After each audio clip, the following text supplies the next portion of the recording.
Shalom jemaat yang dikasihi di dalam Kristus. Bagaimana kabar kita di hari ke-72 pasca pemberlakuan social distancing dan ibadah online? Saya terus berdoa kiranya Bapak Ibu Saudara sekalian tetap di dalam kondisi yang baik dan tetap kuat di dalam Kristus.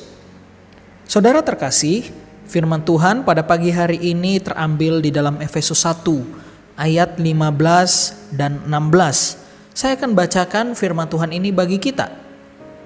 Karena itu setelah aku mendengar tentang imanmu dalam Tuhan Yesus dan segala kasihmu terhadap semua orang kudus, aku pun tidak berhenti mengucap syukur karena kamu. Dan aku selalu mengingat kamu dalam doaku dan meminta kepada Allah Tuhan kita Yesus Kristus, yaitu Bapa yang mulia itu, supaya ia memberikan kepadamu roh hikmat dan wahyu untuk mengenal Dia dengan benar. Sedemikian jauh pembacaan firman Tuhan bagi kita.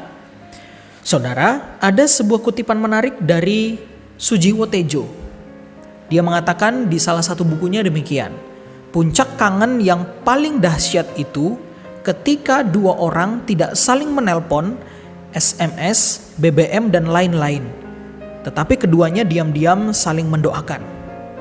Bagi muda-mudi yang sedang kasmaran, pasti paham betul keindahan kalimat tersebut. Tapi begini, bicara soal kangen, pasti setiap kita sudah kangen banget nih mau ketemu sama saudara-saudara seiman di gereja, bukan? Saya mendapat banyak sekali ucapan demikian dari setiap jemaat. Dan kita terus doakan agar dalam waktu dekat ini kita juga bisa bertemu kembali di dalam ibadah konvensional sambil tetap menerapkan protokol COVID yang dihimbau dan diberikan oleh pemerintah. Nah, kalau kita bicara tentang kangen nih, maka salah satu bentuk kangen yang mantul atau mantap betul adalah dengan cara mendoakan. Saya kira hal ini sangat brilian sekali, saudara. Dan hal brilian ini ternyata sudah diungkapkan oleh Paulus jauh sebelum tulisan di dalam buku Pak Sujiwo Tejo itu. Jemaat terkasih, ternyata pola mendoakan Rasul Paulus tidak hanya kita temukan dalam bagian yang sudah kita baca, tetapi sebenarnya tersebar di banyak tulisan Paulus lainnya. Dari sini kita melihat bahwa doa adalah kebiasaan dari Rasul Paulus. Kita dapat melihat kebiasaan tersebut di dalam Roma 1 ayat yang ke-9, 2 Korintus 11 ayat 28, Filipi 1 ayat 3, Kolose 1, 1 Tesalonika, 2 Timotius, surat Filemon dan lain-lain sebagainya. Saudara, kita melihat bahwa Paulus betul-betul mengingat dan mendoakan setiap jemaat Tuhan dimanapun mereka berada. Sikap doa Paulus bukan hanya menunjukkan kepercayaannya kepada Tuhan. Sikap doa ini bukan hanya menunjukkan tentang kemahakuasaan Tuhan, tetapi lebih daripada itu. Sikap berdoa Paulus menunjukkan nilai-nilai penting yang berharga untuk kita ambil di zaman kini. Apa saja nilai-nilai penting itu, saudaraku? Yang pertama, bahwa sikap doa Paulus menunjukkan bahwa Paulus hanyalah manusia yang terbatas di hadapan Tuhan. Saudara, doa yang benar sesungguhnya lahir dari sebuah hati yang sadar siapa dirinya di hadapan Allah. Jika seorang menganggap dirinya mampu menjalani kehidupan, atau dalam kata lain sombong, maka orang tersebut tidak betul-betul berserah kepada Tuhan. Saya jadi teringat kisah Saul yang mengejar orang Filistin dalam 1 Samuel 14 ayat 36 hingga 37. Pada waktu itu Saul sudah membuat keputusan untuk mengejar Filistin, tapi kemudian dia diingatkan oleh para imam agar berdoa dulu sebelum melakukan sesuatu. Dan memang saudara, pada akhirnya Saul berdoa juga, tapi doanya jadi tidak berkualitas sebab ia sudah merasa sombong di awal. Jika kita perhatikan tulisan Paulus di ayat 18, kita melihat dengan jelas bahwa Paulus memberikan kredit sepenuhnya pada Allah atas pertobatan dan pertumbuhan jemaat Tuhan. Di sini kita melihat bahwa Paulus menyadari bahwa pelayanannya bukan berdasar pada kekuatan diri, tapi pada kekuatan Allah. Dan salah satu bukti keberserahan Paulus adalah melalui doa. Jadikan doa sebagai gaya hidup. Berdoalah saat sedang baik atau tidak baik situasi hidup kita. Maka dari itu saudara, pelajaran pertama buat kita adalah agar kita selalu ingat siapa kita di hadapan Tuhan sebelum kita menaikkan doa kita kepadanya. Yang kedua, belajar berdoa bagi orang lain. Dalam hal ini secara khusus Paulus secara spesifik berdoa bagi pertumbuhan kerohanian jemaat. Kalau boleh tahu nih Bapak Ibu Saudara sekalian, selama kita stay at home, kegiatan apa yang paling banyak saudara sekalian lakukan?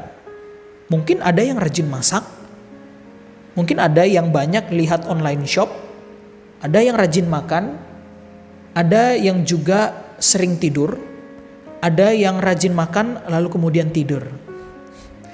Tidak apa-apa melakukan semua kegiatan itu saudara. Tapi jangan lupa untuk meluangkan waktu kita buat berdoa bagi sesama. Berdoa bukan hanya tertuju buat keluarga saja. Kita bisa berdoa buat siapa saja. Bisa kepada sesama jemaat. Kita bisa berdoa buat pembantu kita, security yang menjaga kompleks kita, tukang becak langganan kita, dan masih banyak hal lainnya. Mari kita belajar mengingat saudara-saudara kita di dalam doa.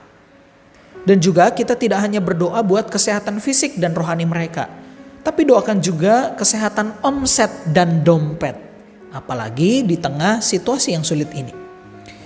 Sikap doa Paulus dalam bagian ini merupakan cerminan dari teladan Kristus yang juga berdoa bagi para murid. Saudara bisa baca di dalam Yohanes 17 ayat 6 hingga 26. Yesus berdoa agar para murid terus mengalami hidup yang bertumbuh di dalam pengenalan yang benar akan Allah Tritunggal. Yang menarik adalah Yesus berdoa kepada para murid sesaat sebelum ia ditangkap dan disalibkan.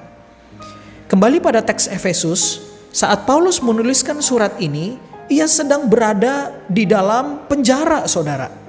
Artinya apa? Bahwa doa menembus batas ruang.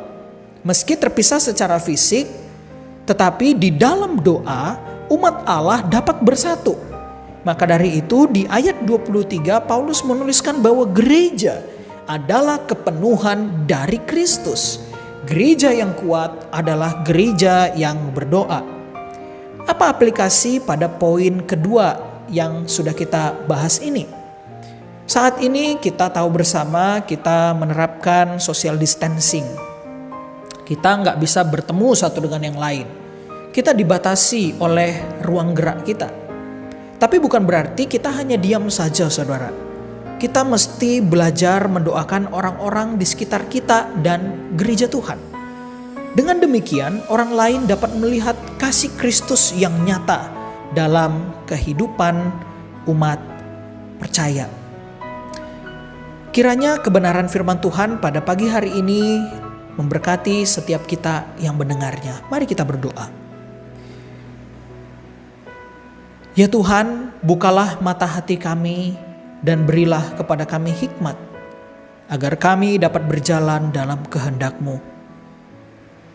Agar kami dapat mengerti karya penebusan Kristus dalam hidup kami.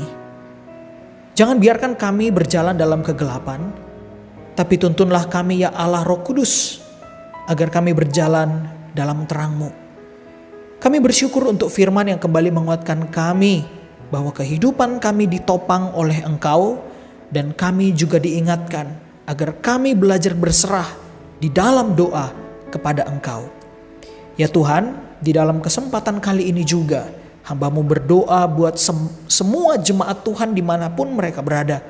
Apapun yang sedang mereka alami, biarlah Engkau yang terus bekerja dan berkarya, mencukupkan segala kebutuhan jemaat Tuhan. Dan terlebih penting, biarlah jemaat Tuhan terus bertumbuh meski terhimpit dalam keadaan yang sulit.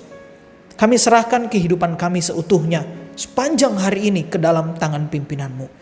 Demi Yesus, Allah kami dan Juru Selamat kami bersyukur dan berdoa. Amin.